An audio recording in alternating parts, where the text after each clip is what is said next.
नमस्कार, global news देश दुनिया में आपका स्वागत है। आज 27 जनवरी 2026 की सबसे बड़ी और ताज़ा खबरें देश और दुनिया से। आज की सबसे मुख्य और बड़ी ब्रेकिंग न्यूज आ रही है मिडिल ईस्ट से, जहां अमेरिका और ईरान के बीच तनाव चरम पर पहुंच गया है।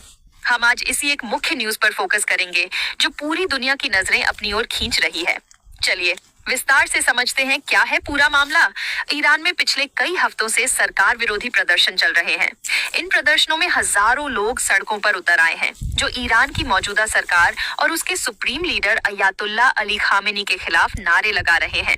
रिपोर्ट्स के मुताबिक इन प्रदर्शनों को दबाने के लिए ईरानी सुरक्षा बलों ने कड़ी कार्रवाई की है, जिसमें कम से कम 5 युवकों से 73 लोगों की मौत हो चुकी है और 8800 की 800 से ज्यादा लोगों को गिरफ्तार किया गया है।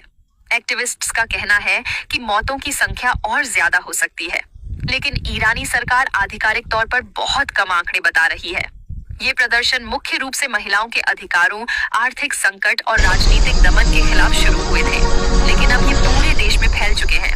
अब इसी बीच अमेरिका ने अपनी सैन्य ताकत दिखाते हुए यूएसएस अब्राहम लिंकन नामक एयरक्राफ्ट कैरियर को मिडिल ईस्ट की ओर रवाना कर दिया है। ये कैरियर एशिया पैसिफिक रीजन से निकलकर अब खाड़ी क्षेत्र में पहुंच चुका है, जहां ये अमेरिकी नौसेना की बिग आर्मडा का हिस्सा बन गया है। अमेरिकी अधिकारियों का कहना है कि ये कदम ईरान के साथ बढ़ते तनाव को देखते हुए उठाया गया है, खासकर ईरान के प्रदर्शनों पर क्रैकडाउन के बाद। दोस्तों, ये कैरियर न सिर्फ लड़ाकू विमानों से लैस है, बल्कि इसमें मिसाइल सिस्टम और हजारों सैनिक भी तैनात हैं, जो किसी भी हमले के लिए तैयार हैं। ईरान की तरफ से भी कड़ी प्रतिक्रिया आई है। ईरान ने अमेरिका को ऑल आउट वॉर की चेतावनी दी है। अगर अमेरिका या उसके सहयोगी देशों ने कोई हमला किया तो ईरानी सरकार खुद को किसी भी संभावित हमले के लिए तैयार कर रही है और उसके मिलिशिया सहयोगी भी क्षेत्र में आक्रामक कार्रवाई की धमकी दे रहे हैं। ईरान के सुप्रीम लीडर ने कथित तौर पर शूट टू किल ऑर्डर दिए हैं प्रदर्शनकारियों के खिलाफ, जिससे स्थिति और भयावह हो गई है। इसके अलावा एक चौंकाने वाली रिपोर्ट ये भी है कि चीन ने 16 मिलिट्री कार्गो प्लेन ईरान भेजे हैं, जो शायद सामरिक सहायता का संकेत है। अमेरिकी जनरल की इजराइल यात्रा के साथ ये घटना जुड़ी हुई लगती है, जो एक कोऑर्डिनेटेड सिग्नल हो सकता है। अमेरिकी राष्ट्रपति डोनाल्ड ट्रंप ने कहा है कि ईरान बातचीत करना चाहता है और स्थिति इन फ्लक्स में है, यानी बदलाव की स्थिति में। लेकिन उन्होंने ये भी कहा कि अमेरिका ने मिडिल ईस्ट में बिग आर्मडा भेजा है, जो ईरान को डिप्लोमेटिक ऑफ रैंप दे सकता है। ईरान के एक्सिस ऑन ऑफ रेसिस्टेंस के सदस्यों ने भी अमेरिका पर हमला करने की धमकी दी है। अगर कोई कार्रवाई हुई तो ये तनाव सिर्फ अमेरिका ईरान तक सीमित नहीं है।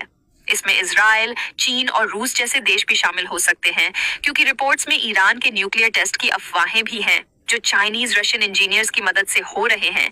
इस स्थिति का असर क्या हो सकता है? अगर युद्ध छिड़ा तो तेल की कीमतें आसमान छू सकती हैं, क्योंकि खाड़ी क्षेत्र से दुनिया का बड़ा हिस्सा तेल आयात करता है। भारत जैसे देशों पर भी इसका सीधा प्रभाव पड़ेगा, जहां पेट्रोल डीजल की कीमतें बढ़ सकती हैं और अर्थव्यवस्था प्रभावित हो सकती है। साथ ही क्षेत्रीय सुरक्षा पर खतरा मंडरा रहा है और मानवाधिकार संगठन ईरान में हो रहे दमन की निंदा कर रहे हैं। दोस्तों, ये न्यूज अभी डेवलप हो रही है और हम आगे की अपडेट्स आपके लिए लाते रहेंगे। ऐसी ही ताज़ा खबरें और अपडेट्स पाने के लिए इस चैनल को सब्सक्राइब करें, लाइक करें और बेल आइकन दबाएं। धन्यवाद, नमस्कार।